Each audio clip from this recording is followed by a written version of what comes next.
بسم الله الرحمن الرحيم. وإذ قلنا للملائكة اسجدوا لآدم فسجدوا إلا إبليس أبى فقلنا يا آدم إن هذا عدو لك ولزوجك فلا يخرجنكما من الجنة فتشقى إن لك ألا تجوع فيها ولا تعرى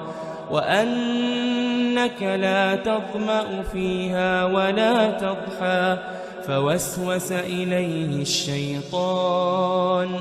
فوسوس إليه الشيطان قال يا آدم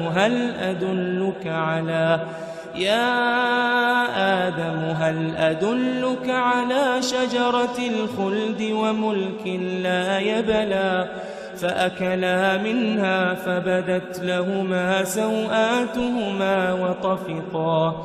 وطفقا يخصفان عليهما من ورق الجنة وعصى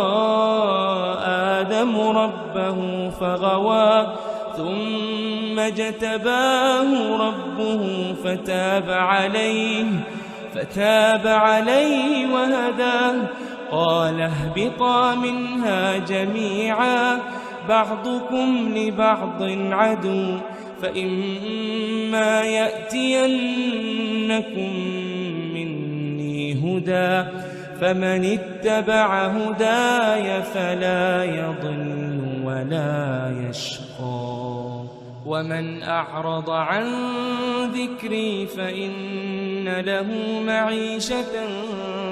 ضنكا ونحشره يوم القيامة أعمى قال رب لم حشرتني أعمى وقد كنت بصيرا قال كذلك أتتك آياتنا فنسيتها وكذلك اليوم تنسى وكذلك نجزي من أسرف ولم يؤمن بآيات ربه ولعذاب الآخرة أشد وأبقى أفلم يهد لهم كم أهلكنا قبلهم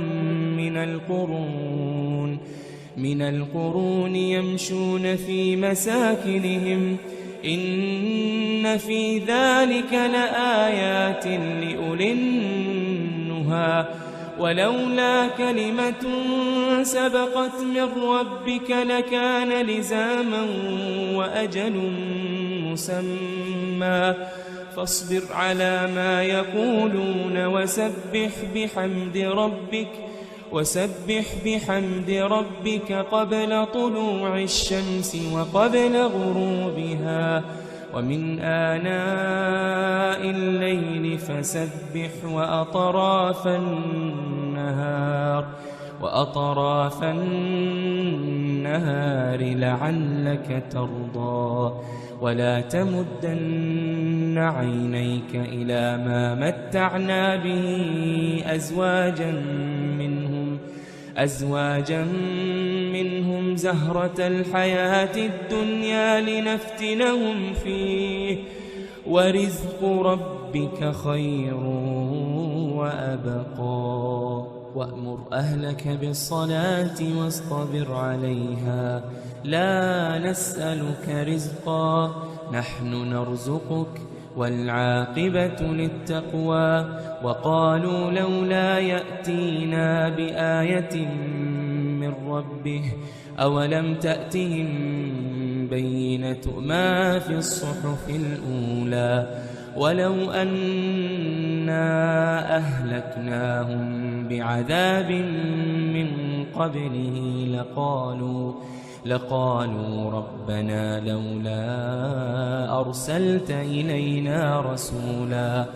ربنا لولا أرسلت إلينا رسولا فنتبع آياتك فنتبع آياتك من قبل أن نذل ونخزى قل كل متربص فتربصوا فستعلمون من أصحاب الصراط السوي ومن اهتدى.